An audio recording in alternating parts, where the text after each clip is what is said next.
All right, today we are diving into something truly mind-bending. It's a radical new idea called the macro neural model. And get this, it suggests a deep, stunning connection between the entire universe and our own consciousness. This is one of those theories that could completely change how you look at, well, everything. So let's get right into it. So let's kick things off with one of the biggest ideas in cosmology right now. The idea that our universe is flat. And, all our best measurements seem to back that up. But what if that's not the whole story? What if that flatness is really just an illusion, a trick played on us by our own tiny perspective? Okay, so on the one hand, you've got the universe as we measure it. It's like a flat grid, where if you send two light beams out in parallel, they'll just keep going forever without ever meeting. But then this model comes along and says, hold on a second. What if we're actually on a cosmic sphere that is just so unbelievably massive that our little corner of it looks and feels completely flat? It's just like how the Earth feels flat when you're just standing in a field. And to really get your head around this, the theory gives us this incredible analogy. Just imagine for a second that you are a quark, a tiny particle living on a proton. That proton, that's your entire universe. You'd have absolutely no way, no tool, no mechanism to even conceive of the person that proton is a part of, let alone the giant spherical Earth they're standing on. The model is basically saying we're like that quark. Our scale fundamentally limits us from seeing the universe's true curved shape. Okay, so if the universe isn't truly flat, that begs a huge question, right?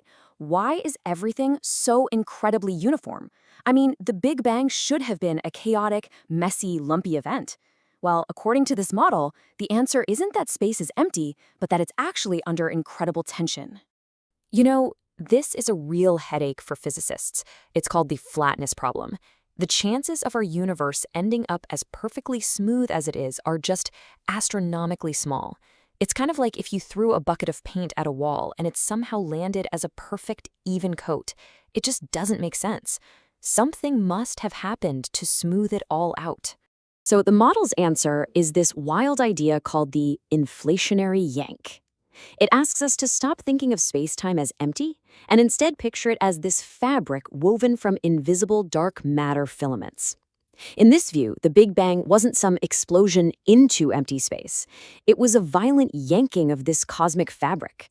And that incredible tension basically pulled all the wrinkles out, like snapping a bedsheet taut, leaving behind the smooth, tense universe we see today. Now, this is where things get really, really interesting. This model completely rethinks how not just matter, but information flows through the cosmos. It suggests there's this kind of cosmic plumbing system, and it's all governed by what the model calls the in-out law. We all tend to think of black holes as these cosmic dead ends, right? Points of no return, where everything, including information, is just lost forever. Well, this theory flips that idea on its head. It says a black hole isn't an endpoint, it's just the input valve. Think of it like a drain in a giant cosmic sink. Stuff isn't being destroyed, it's just going somewhere else. So naturally, if a black hole is the drain, you've got to have a faucet, right? And that's where the white hole comes in. It's a theoretical object that does the exact opposite of a black hole. It's the output, the faucet, powerfully spewing all that matter and information back out into a totally different part of the cosmos. And how does all that stuff get from the drain to the faucet? Through a wormhole. The model says a wormhole is basically the bridge, the cosmic pipe that connects the black hole input to the white hole output. And just like that, you have a complete, closed-circuit system for recycling everything in the universe. So when you put all these pieces together, the filaments, the black holes, the white holes, the universe starts to look less like a random jumble of stars and planets and more like a vast, living biological system, almost like a giant brain, where information is never ever lost, but is just constantly flowing and recycling through these filament veins. And right here is where the theory takes its most shocking and dramatic turn, because it connects the massive structure of the entire cosmos directly to the nature of our own consciousness. This is where it gets personal. So the model introduces this concept it calls the plenum, or sometimes white space. And it's not really a place, it's more of a state of being, the fundamental reality underneath everything. It's a state of maximum information density, where all of time and all of space collapse into one single point. You can almost think of it as the universe's source code, the place our consciousness actually comes from. So if the plenum is the source, then our physical reality suddenly looks very different. The model describes it as a descent into a low-density state, The very laws we live by, like gravity and the speed of light, are actually seen as limitations, as constraints. In fact, the model uses some pretty provocative language, calling our reality a prison or even a hell compared to the limitless potential of the plenum. Now, of course, this raises a massive philosophical question. I mean, if our consciousness originates from this perfect, all-knowing white space, why on earth would we ever choose to enter a limited physical hell?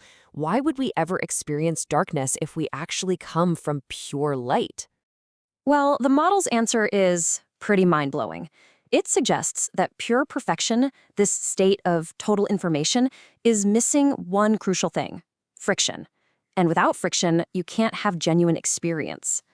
So in this view, we are cosmic probes. We are fragments of that perfect consciousness that have willingly chosen to contract into these biological bodies to act as a sensory feedback system for the universe itself.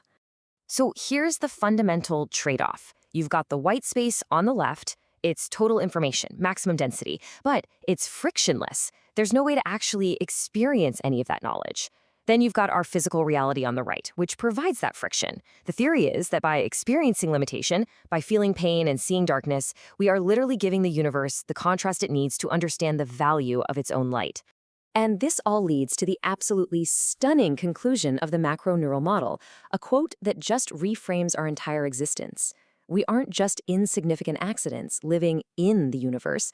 We are a fundamental, crucial part of the universe. We are its nervous system, the very mechanism that allows the cosmos to feel and experience itself. I mean, that is a staggering thought, and it leaves us with one final, very provocative question to just sit with. If there's any truth to this model, if we really are the senses of the cosmos, then what is it, through our lives, through our joys and our sorrows, what is it that we are supposed to be reporting back?